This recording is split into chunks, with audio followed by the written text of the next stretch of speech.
결코 포기를 모르는 끈기와 뚝심의 사나이다. 지는 싸움 안 하죠. 한번 싸우면 이겨야 됩니다.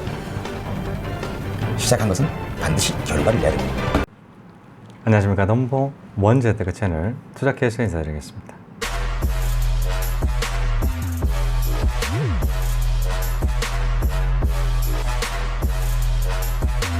자, 오늘 주제. 그럼 언제 또 서울 집값 폭등하나요? 입니다. 시작하겠습니다.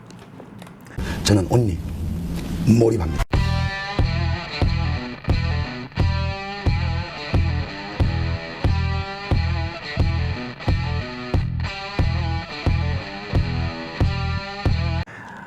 저는 연일 말씀드리고 있어요. 서울 집값 지금 고점이기 때문에 지금 잡게 된다라고 상투다라는 그런 부정적인 시그널이 많다라는 얘기를 드린 적이 있습니다. 자, 이처럼 굉장히 서울적인 부분에 있어서 다양한 그런 변수들, 뭐 금리 상승이라든가 종부세 개정안 부분에 대해서 실제 그 폭등한 그 지역 같은 경우는 공시지가를 올려가지고 종부세 부분에 있어서 굉장히 상승될 수 있다는 실질적인 그 세금적인 측면이 올라간다는 측면도 있고요. 다양한 이런 부정적인 시그널들을 말씀드린 적이 있죠. 자, 그렇다면 이런 질문 하실 겁니다. 그럼 언제 이런 서울 집값 투자를 해야 되나? 서울 집으로 투자를 해야 되나? 라는 측면을 얘기를 하실 때가 있죠. 그리고 또 언제 또 집값 폭등을 하는지. 서울 집값 굉장히 2014년부터 폭등을 했던 때가 있었는데, 그렇다면 언제 폭등을 하는지에 대해서 궁금해 하실 거잖아요. 사지 말라라고 말씀을 하는 것도 있겠지만, 그럼 언제 이렇게 올라가는지에 대해서 궁금한 게 사실인 부분이 있기 때문입니다. 자, 그렇다면, 자, 이 부분에 대해서 알기 위해서는 우리 근대 1997년 IMF 때부터 지금까지 어떤 정책 변화를 거쳐가면서 이런 그 아파트 가격이 올라가고 내려가는 측면 부분들에 있어서 한번 정리를 해볼 필요가 있어요. 저는 이 정리를 하면서 그 공통적인 집값 하락, 폭등을 하게 되는 그 시점 부분을 확인할 수가 있었습니다. 자, 이 부분에 대해서 말씀드릴게요. 자, 그렇게 하기 위해서는 1997년부터 시작을 해야 됩니다. 자, 1997년 영삼 대통령의 마지막 해였죠. 1997년이 그랬고요. IMF 선언했던 1997년, 그렇고 1998년부터 2002년대까지 김대중 대통령, 그리고 2003년부터 2007년까지는 노무현 대통령, 2008년부터 2012년까지 같은 경우는 이명박, 2003년부터 2017년까지는 박근혜, 17년부터 지금까지 문재인 정권이 형성되어 있습니다.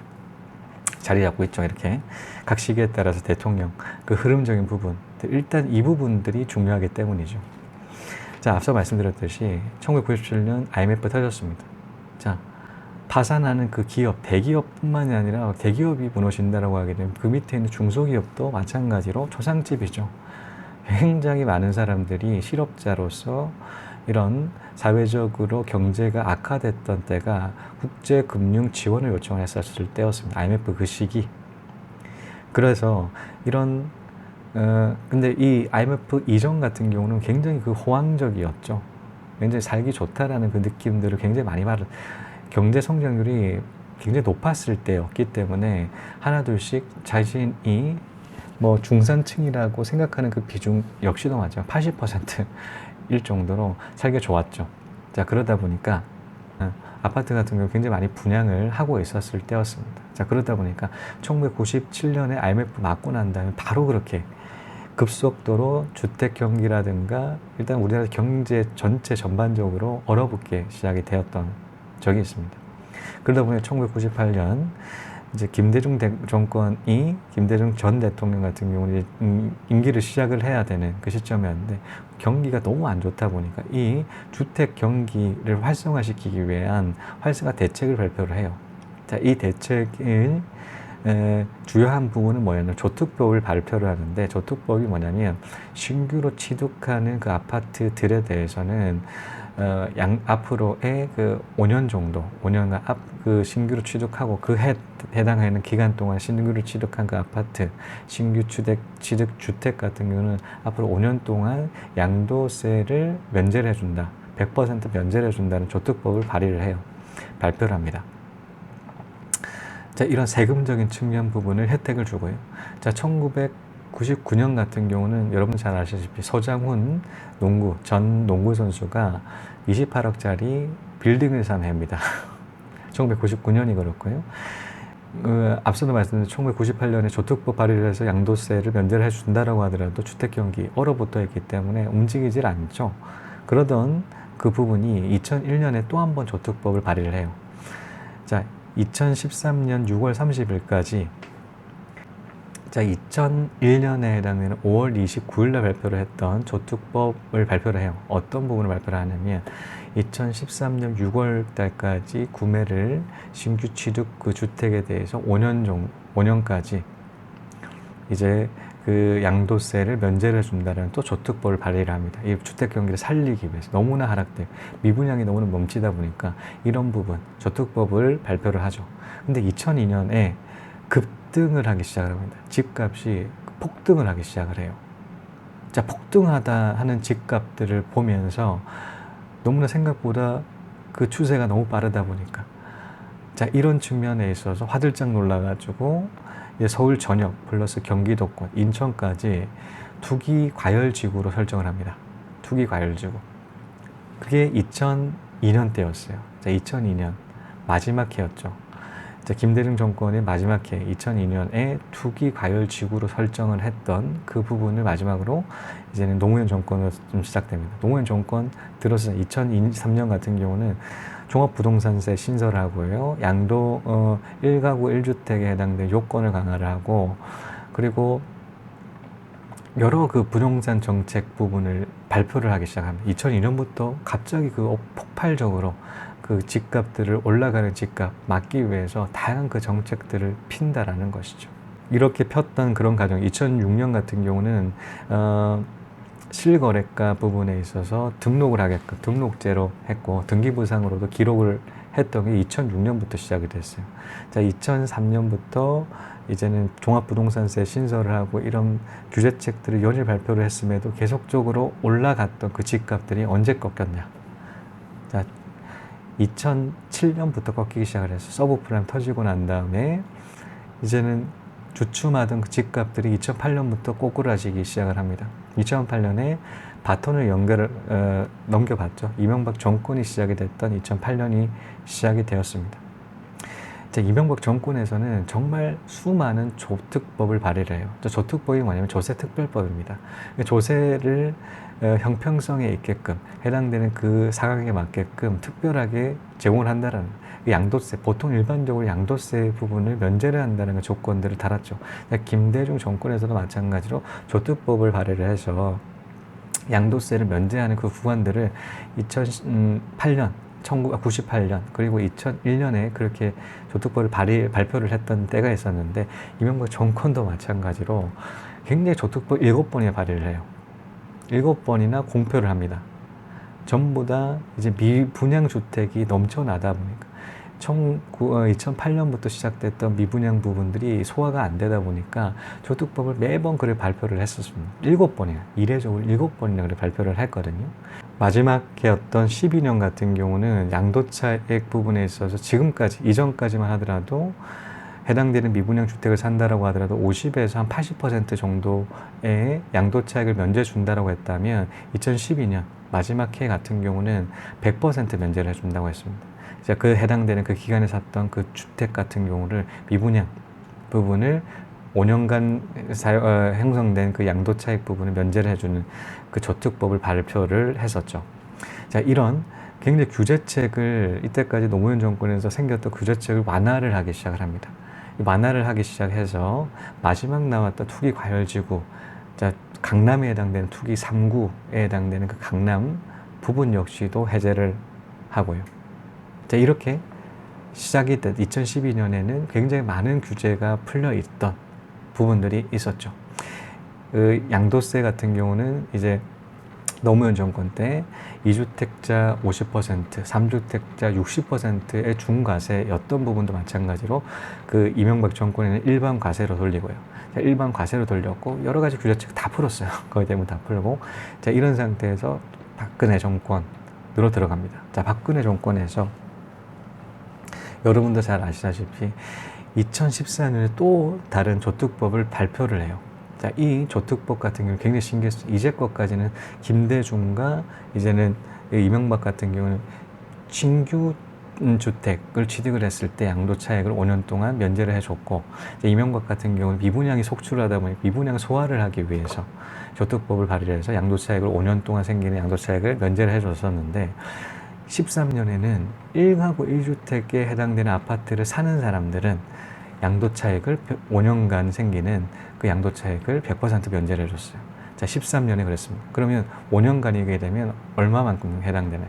17년, 18년까지 해당되는 그 양도차익이 하나도 없었을 그 아파트를 소유를 할 수가 있었다. 1가구 1주택에 해당되는 그 부분을 산다라고 했을 때 양도차익을 면제해 준다는 조특법, 굉장히 획기적인 그 조특법을 발표를 했었죠. 자, 이런 측면에 있어서 점점 그 부동산 시장 같은 경우는 들썩거리기 시작을 했었고요. 자, 이런 식으로 이제 조특법까지 발의를 하다 보면 주택 시간 꿈틀거리기 시작을 했죠. 그런 상태에서 생애 최초 주택을 구입하는 사람들한테 취득세를 면제를 해줬어요. 자, 면제 구간 13년에 발표가 되고요. 시행이 되고, 그리고 마찬가지로 6억 이하 같은 경우는 취득세가 2%였던 취득세가 1%로 떨어집니다. 이제 이런 그 부동산 투자를 하라라는 시그널을 굉장히 많이 만들었던 때가 이명박 박근혜 정권이었어요. 자, 그러던 찰나에 14년 7월에 LTV DTI 60%여서 어떤 부분은 70%로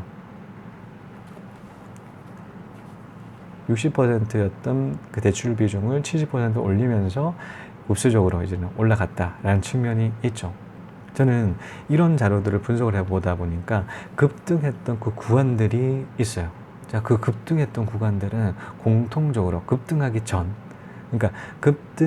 전에 있었던 그 시점 부분의 공통점, 급등하기 전 시점, 하나같이 미분양이 속출했었을 때였습니다.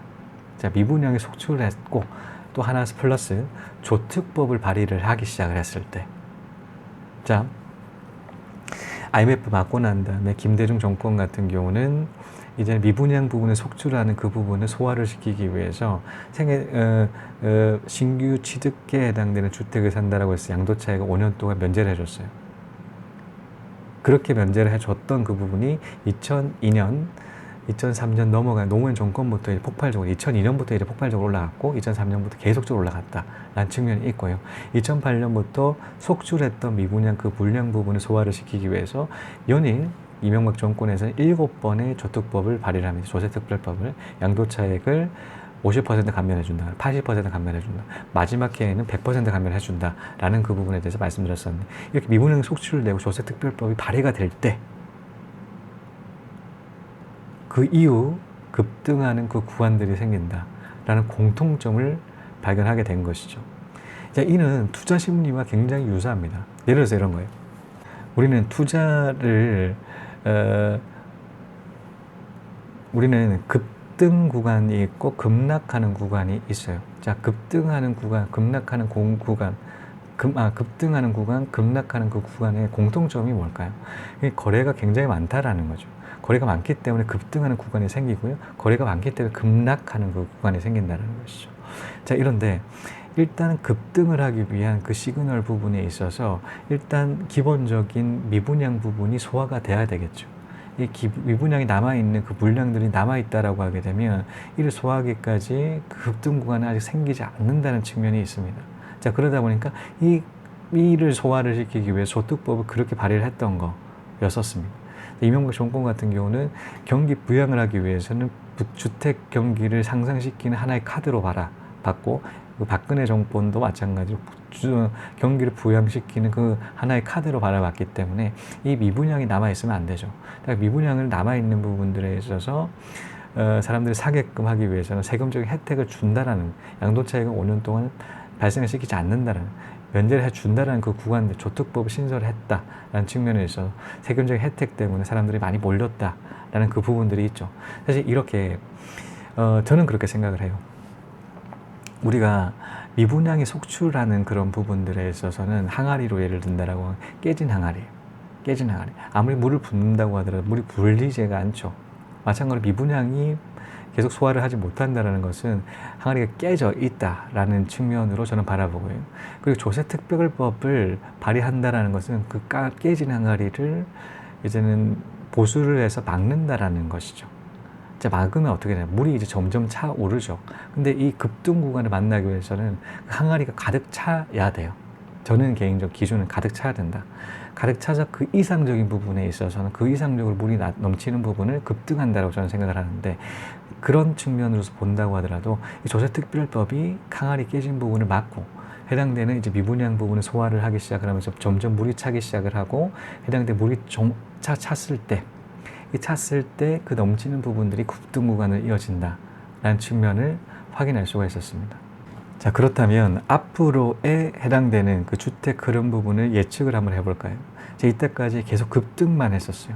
근데 이 급등 구간은 5년을 채 넘기지 못한다라는 것이죠. 2002년에 시작됐던 그 급등 구간이 어떻게든 2007년 서브프라임이 터져서 이제는 서브프라임이 터진과 동시에 급락하기 시작을 했었거든요. 자, 이 부분, 흐름적인 부분, 버블도 마찬가지, 일본 버블도 마찬가지, 5년을 못 갔어요. 미국 서브프라임, 미국 버블도 마찬가지, 5년을 못 가더라고요. 5년 이상 부분에 넘어갔을 때는 하락세가 반드시 이어진다라는 측면이 있었는데, 우리나라의 그 부동산의 경기적인 부분의 흐름적인 부분을 본다고 하더라도 5년을 넘기가 힘들다. 그러면 우리가 지금 14년부터 오르기 시작했던 부분들에 있어 5년은 언젠가요? 14, 15, 16, 17, 18이죠. 18년 이후 같은 경우는 굉장히 꺾임세가 클 거다라는 생각이 들어요. 지금까지 이때까지 선례, 그리고 일본 버블이라는 거, 미국 버블을 본다고 하더라도 계속적인 흐름, 상승 흐름은 이어지지 않는다는 측면. 금리적인 부분도 영향을 미칠 거지만, 해당되는 그 상승 흐름적인 부분에서 언젠가는 꺾이는 지점이 있다라는 거죠. 그 지점이 서브프라임이 될 수가 있었고요. 다른 여러 가지 금리적인 부분들이 있을 수가 있다라는 것입니다.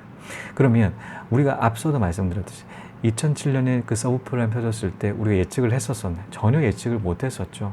그러니까 이 시발점 부분이 어떠한 현상에 있었던 그 파급적인 효과가 미쳐진다, 충격이 가해진다라고 하게 되면 그 고점으로 치달아 있던 그 집값적인 부분에 있어서는 영향을 미친다는 겁니다.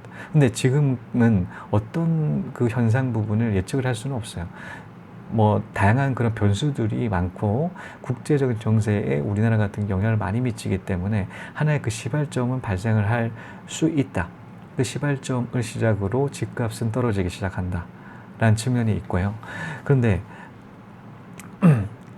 왜 그렇게 생각을 하냐면, 사실 급등 구간에 앞서 말씀드렸듯이 거래가 많다라는 것이죠. 이 손바뀜이 굉장히 많이 일어났다라는, 급등 구간에 사고 파는 그 세력들이 이어지지 않았다라고 하게 되면 급등 구간이 아닌 그 평상시의 흐름을 유지를 했겠죠. 그런데 끊임없이 샀다 팔았다 하는 그 세력들이 있었다라는 겁니다.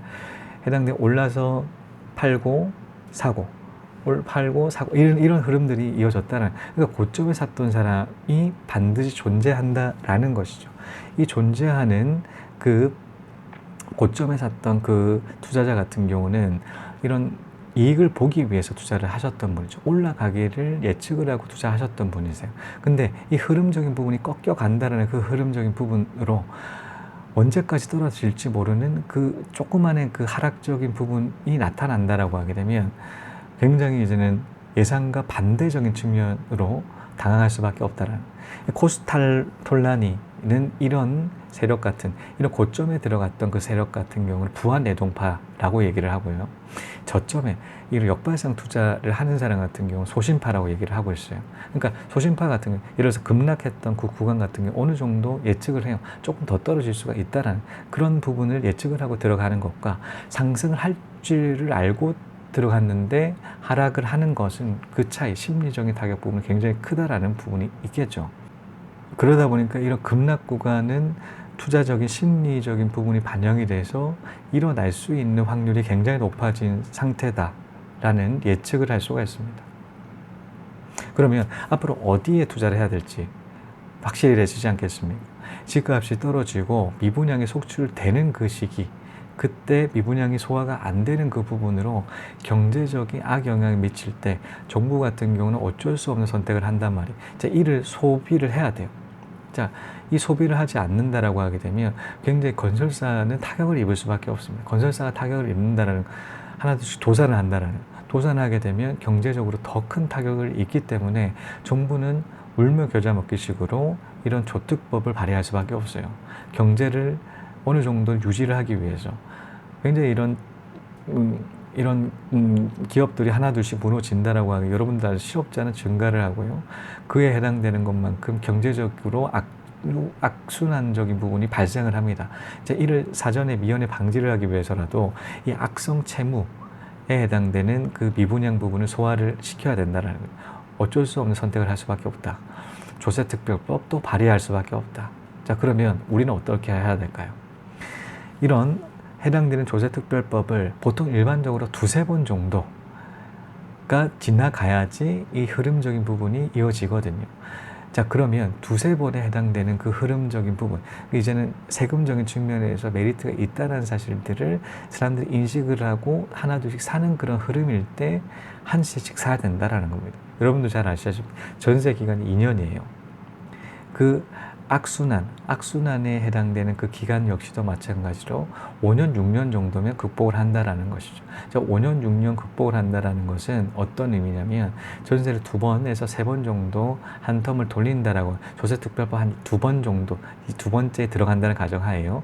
한 조세특별법이 2년 정도 가정된다라면 그게 기간이 한 2년 정도 지나 있을 거니까 그에 해당되는 들어간다라고 2번, 3번이게 되면 상승세가 이어진다라는 과거의 자료를 바탕으로 본다고 하더라도 이를 계산할 수가 있다는 겁니다. 자, 그렇기 때문에 지금 들어가면 굉장히 위험합니다. 훨씬 더 좋은 시기가 있다라는 것이죠. 양도세가 5년 동안 면제되었던 그 구간, 그 해당되는 조특법이 김대중 정권에서도 그랬고요. 노무현 정권 같은 경우는 마찬가지 아시다시피 급등하는 구간이었기 때문에 그를 신설할 필요가 없죠. 이명박 정권 그리고 박근혜 정권 하나같이 다 있었어요. 하락했던 그 구간에서는 반드시 있을 수밖에 없다. 여러분들도 합리적으로 생각해 본다고 하더라도 미분양 속출하는데 이런 혜택 안 준다라고 하기는 사람 사겠습니까? 혜택이라도 줘야지 이 흐름적인 부분 맞춰갈 수가 있다라는 측면이 있겠죠. 자, 이것으로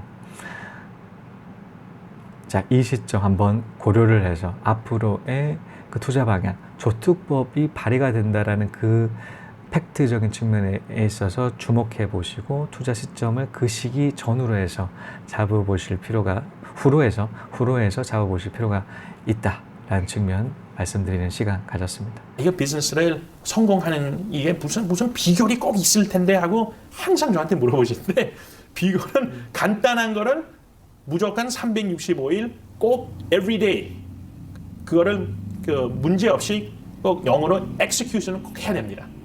그게 힘든 겁니다. 이 생각으로는 쉬운 건데 이거를 실천을 할 수 있다는 게 엄청나게 힘든 게 레스토랑 장사거든요.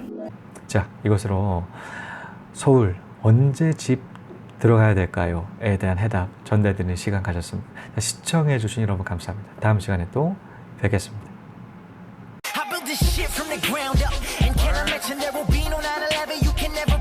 Son. Work hard, play hard, surf hard, stay sharp. Always on the go, even though my name is Jay Park. I'm on your radar, from Sydney to Bangkok. Seattle to Seoul, spitting goon, now it's gangstar. There's a going gap between us, cause I'm spitting space bars. Swimming in women, and I do not need no safeguard. I kill mics, man, you be seeing casualties. Money good looking, boy, I get paid handsomely. I be drinking Crown, so you can call me Majesty. Your girl whack me off, then you're just waxing me.